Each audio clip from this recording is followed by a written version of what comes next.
Many times in head and neck surgery, after we've removed a tumor, we need to do something to rebuild the area where we've done the removal. Unfortunately, tumors will destroy some normal tissue, and then you have to take a little bit of tissue around that, and you're left with a hole, for lack of a more sophisticated term, that needs to be rebuilt in some way. There are a lot of options available, and oftentimes we do surgery that's very much like a transplant, where we remove tissue from one part of the body and place it in the head and neck area and actually reconnect blood vessels that supply that tissue. And I explain this to patients as being exactly like a transplant, only it's coming from yourself to yourself as opposed to from somewhere else. These surgeries tend to be quite long, and again, this is a place where we do a lot of these surgeries and have a team in place that is very familiar with these surgeries.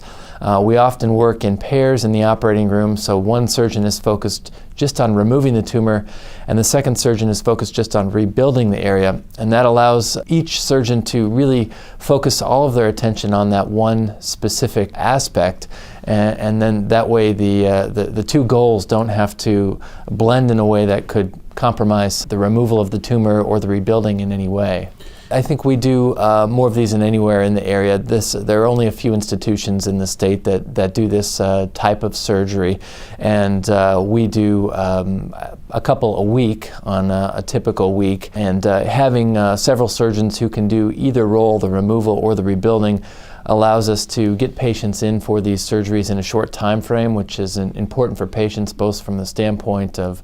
being efficient and getting them treated quickly, and also for their anxiety around knowing that they have something that needs to be removed and rebuilt. We're seeing